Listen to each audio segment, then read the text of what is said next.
qoraxda oo gubanaysay muddo 100 bilyan oo sano ah ayaa bilowday inay daciifto kadib markii ay dhaaftay 50 bilyan oo sano. Sababtu waa urushanka walxaha madow dark matter oo bedelay dabeecadii isku falgalka nukliyeerka. Iftiinka qoraxda ee daciifka ah ma dabooli karo baahida nolosha aadanaha. Haddii ay saas ku sii socotana bini'aadanku waxay geli doonaan mugdi aan dhammaad lahayn iyo xilli baraf ah. Si loo badbaadiyo qoraxdan dhimanaysa, bini'aadanka oo quustay waxay dhisid markabka Icarus oo xambaarsan bamka xidigaha si dib loogu shido qoraxda. Nasiib darro, markabkaas ayaa la waayay ka hor inta uusan gaarin qoraxda. Ma jirin waddo kale, bini'aadanku waxay isugu geeyeen wixii hanti ay haysteen si ay u dhisaan Icarus labo. Markan 8 khabiir oo dhinacyo kala duwan leh ayaa laga soo xulay adduunka oo dhan iyagoo xambaarsan bam xidigeed u dhigma kuwii Manhattan si ay mar kale ugu ambabaxaan qoraxda. Ujeedadu waa in qoraxda dhexdeeda lagu qarxiyo qorax kale. Dhinac kamid ah markabka waxaa ku yaal gaashaan kulka xira oo laga sameeyay qalab gaar ah si looga badbaado in qoraxdu dhalaaliso markabka. Dhinaca kalena waa halka ay degan yihiin erbixiyeenada. Wax yar kadib markabku wuxuu qarka u saaran yahay meeraha Mercury. Kooxdii waxay u fadhiisteen si degan inay u daawadaan muuqaalka cajiibka ah ee Mercury oo dhex maraysa qoraxda horteeda. Xilligan waxay muddo kooban iloobeen murugadii ka fogaanshaha qoysaskooda. Mercury waxay u muuqataa mid aad u yar qoraxda horteeda. Si kastaba ha ahaatee, intii uu xilka hayay xubinta kooxda ee Harvey wuxuu si lama filaan ah u helay calaamad gargaar oo qarsoodi ah. Markii la falanqeeyay, calaamaddu waxay ka timid Icarus oo lalaa 7 sano ka hor sida ku cad isku duwayaasha coordinates. Goobtu waxay u dhowdahay halka bamka nukliyeerka laga ridayo si qoraxda loogu qarxiyo. Dadkii waxay noqdeen kuwa aad u hamuun qaba maadaama hal talaabo oo qura ay u jirto dhamaystirka hawsha. Maxay u fashilmeen? Tani waxay keentay ismaandhaaf dhex maray erbixiyeenada. Qaar baa u maleeyay inay tahay in dadka la badbaadiyo fursadna loo helo sahay dheeri ah, halka qaar kale ay aaminsanayeen in hawsha ugu muhiimsan ay tahay qarxinta qoraxda, gaar ahaan maadaama ay 7 sano ka soo wareegtay oo aan la ogeyn khatarta halkaas ka jirta. Ugu dambeyntii, kabtanku wuxuu go'aansaday inuu u daayo saynisyahanka fiisigiska inuu ku hadlo xogta. Bamka xidigaha waa in si sax ah loogu tuuraa daloolka corona ee cirifka koonfureed ee qoraxda si loo gaaro natiijada la rabo. Heerkulku markii la gaaro daloolkaas wuxuu gaarayaa 37,000 oo digrii. Xaaladan dhexdeeda waqtiga iyo booska labaduba waa ay qaloocanayaan, saxnaanta rididuna waxay hoos ugu dhacaysaa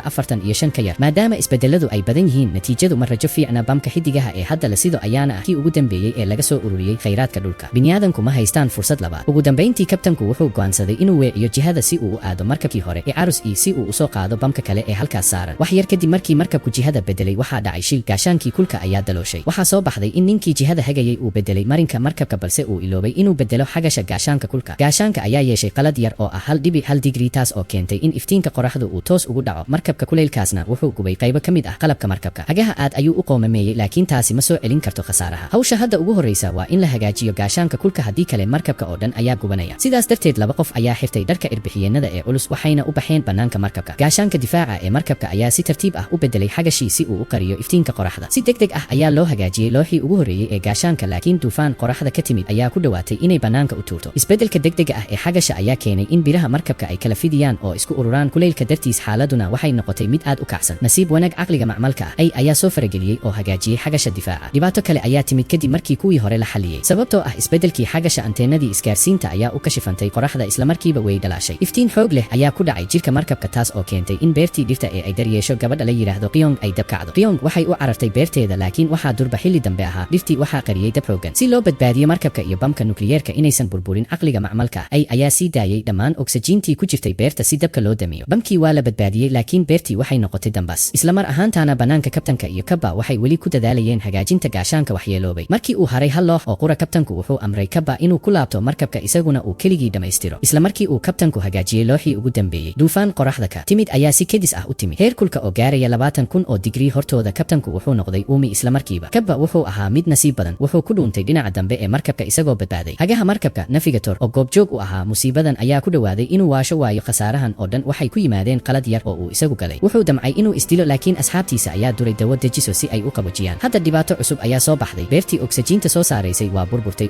Oksijiintuna waxay qarka u saaran tahay inay dhammaato. Oksijiinta hadda ku hartay markabka ma damaanad qaadi karto inay hawsha dhammaystiraan, iska badaa inay dhulka ku laabtaan. In la aado markabka Icarus waa rajada keliya ee hartay. Maadaama aysan jirin ikhtiyaar kale, waxay u ambabaxeen halkaas. Wax yar kadib waxay gaareen Icarus. Labadii gaashaan ee markabka ayaa si fiican isugu xirmay si ay u xiraan iftiinka qoraxda. Icarus iyo ayaa si guul leh isugu xirmay. Dhowr qofna waxay gudaha u galeen Icarus. Markii albaabka la furay, waxay ka naxeen xaaladda gudaha. Markabka waxaa buuxiyey boodh, waxaana cad inayna cidna ku noolayn muddo dheer. Laakiin markii la baaray dhammaan hababka kombuyuutarada markabka ayaa si caadi ah u shaqaynayay. Beertii oksijiintuna waxay ahayd mid aad u barwaaqo ah. Xilligaas kabtan ku-xigeenka ayaa helay cajalad uu ka tagay kabtankii Icarus ee la oran jiray Bin Baker. Isagoo jirkiisu guban yahay ayuu uga digay dadka in bini'aadanka yari aysan awood u lahayn inay ka hor yimaadaan doonista ilaah ama dabeecadda, isagoo sheegay in isbedelka la rabo uu yahay riyo aan macno lahayn. Isla mar ahaantaana Kabba wuxuu ogaaday in bamkii xidigaha ee Icarus uu bad qabo, laakiin Mae wuxuu ogaaday in looxii weynaa ee habka qaboojinta la qaatay. Tani waxay muujinaysay in qof u kas u sameeyey. Baaritaan kadib waxay heleen dhammaan shaqaalihii markabka oo ku wada gubtay qolka indha-indhaynta observation room. Maxay u sameeyeen falkan naxdinta leh? Intaysan xubnihii fahmin waxa dhacay, waxaa bannaanka ka yeertay qarax weyn. Marinkii isku xirayay labada markab ayaa si kedis ah u qarxay. Hadda waxa ugu muhiimsan waa in si degdeg ah loogu laabto Icarus iyo wax kasta oo kale waa labaad. Waxay u carareen qolka hawada laga sifeeyo Airlock, laakiin marinkii markabku aad ayuu u waxyeeloobay oo lama hagaajin karo. Xaalad adag markii la galay Mae wuxuu helay hal dhar oo irbixiyeen ah, taas oo macnaheedu yahay in ugu yaraan hal qof uu badbaadi karo. Wuxuu si go'aan leh ugu xiray dharkii Kappa sababtoo ah Kappa waa saynisyahan fiisigis ah, waana qofka kaliya ee garanaya sida loo shaqeeyo bamka xidiga. Hawshan qofna ugama muhiimsan isaga, inkastoo kabtan ku-xigeenku uu si adag uga soo horjeestay. Kabtan ku-xigeenku wuxuu ahaa kii bedelay kabtankii dhintay, wuxuuna u haystay inuu isagu ugu muhiimsan yahay, laakiin qof kasta wuxuu isku raacay in Kappa uu hadda yahay kan ugu muhiimsan. Sidaas darteed dadkii hartay waxay jirkooda ku duubeen dahaarka kulka ee markabka. Waxay isku diyaariyeen inay isku tuuraan Icarus iyagoo isticmaalaya cadaadiska hawada, laakiin dhibku wuxuu ahaa in hal qof uu ku haro Icarus si uu gacantiisa ugu furo albaabka. Xaalad dhimasho iyo nolol ah, dhakhtarkii ayaa isxilqaamay oo qaatay mas'uuliyaddaas. Heerkulka bannaanka waa 250 digrii, waxayna rajaynayeen in dahaarkan uu ka ilaaliyo inay noolaadaan ilaa ay ka gaarayaan Icarus. Markii wax kasta diyaar noqdeen, labadii albaab ayaa isku mar la furay, cadaadiskii hawada ayaana saddexdii qof bannaanka u tuuray. Markii ay hawada ku jireen, dadkii waa ay kala firdheen. Kabtan ku-xigeenku wuxuu ku guuldaraystay inuu qabsado gacan qabsiga markabka, wuxuuna u duulay hawada sare. Qaboobaha bannaanka oo ah 250 digrii ayaa isla markiiba ka dhigay baraf. Markii uu markabka ku dhacayna wuxuu u burburay sidii dhalo oo kale. Mae oo aan xirnayn dharka irbixiyeenka ayaa ku laabtay markabka, laakiin gacmihiisu aad bay u gubteen qabow dartiis. Dhanka kale, dhakhtarkii ku haray Icarus wuxuu galay qolka indha-indhaynta. Maadaama uusan haysan gaashaan difaac, iftiinka qoraxda ayaa toos ugu soo dhacay Icarus, dhakhtarkiina waxaa dhalaaliyay kulaylka aadka u sareeya. Kooxdii 8 qof ka koobnayd hadda waxaa ka haray 4 kaliya. Kappa iyo kooxdiisii inkastoo ay ku laabteen Icarus, khatartu weli ma dhammaan. Caqliga macmalka ah wuxuu sheegay in oksijiinta hartay ay ku filan tahay 4 qof oo kaliya si ay hawsha u dhammaystiraan, balse aysan dib ugu laaban karin dhulka. Markabka hadda waxaa saaran 5 qof. Kadib dood dheer, waxay go'aansadeen inay dilaan hagaha qaladka galay ee tiray. Markii Mae uu mindida qaliinka u qaatay si uu u dilo hagaha, waxa uu arkay ayaa ka yaabiyey. Hagaha oo qoomamo iyo culays maskaxeed dareemayay ayaa horay isku dilay. Waxaa loo maleeyay in dhibaatadii halkaas ku dhammaatay, laakiin wax la yaab leh ayaa dhacay. Ayda ayaa xasuusisay inay weli markabka saaran yihiin 5 qof. Dhibka ugu weyni wuxuu ahaa in oksijiintu 4 qof kaliya ku filan tahay. Kappa wuxuu qolka ilaalada si lama filaan ah ugu arkay qof aan la garanayn oo jooga qolka indha-indhaynta. Iftiin indha tiraya kadib, Kappa wuxuu ogaaday in ninkani yahay Bimbacker, kabtankii Icarus. Waxa uu ku celcelinayay in ilaah aan lagu xadgudbi karin. Xilligaas Kappa wuxuu xaqiiqsaday wax kasta. Sababta Icarus u qarxin weyda qoraxda waxay ahayd in Bimbacker uu noqday mid xag jir ah. Wuxuu aaminsanaa in ilaah abuuray qoraxda, bini'aadankuna aysan xaq u lahayn inay burburiyaan wax kasta oo ilaah abuuray. Calaamada gargaarka isagaa u soo diray si uu u soo xirogeliyo Icarus, kadibna uu u soo dhuunto si uu u burburiyo markabka labaad. Si kadis ah ayuu u weeraray Kappa. Kappa oo cabsanaya ayaa u cararay qolka hawada laga sifeeyo, laakiin Bimbacker ayaa dibadda ka soo xiray albaabka birta ah. Kappa wuu ku godoomay halkaas isagoo sugaya asxaabtiisa. Bimbacker wuxuu mar kale saaray looxii habka qaboojinta si uu u curyaamiyo markabka. Kadib markii uu burburiyey nidaamkii qaboojinta, Bimbacker wuxuu bilaabay inuu mid u gaarsado asxaabta hartay. Xilligaas Qiyong waxay dambaska dhexdiisa ka heshay geed yar oo cagaaran oo soo baxay, laakiin intay ku faraxsanayd, Bimbacker ayaa mindi qabow kaga dhuftay dhabarka. Isla mar ahaantaana korontadii markabka ayaa goday sababtoo ah looxii maqnaa. Mae ayaa ogaaday xaaladda, wuxuuna u cararay qolka qaboojinta si uu baaro. Wuxuu ogaaday in looxii korontada laga saaray booskiisii, mishiinkii kor u qaadayeyna la jebiyey. Mae isagoo aan u haysan khatarta dheecaanka qabowga badan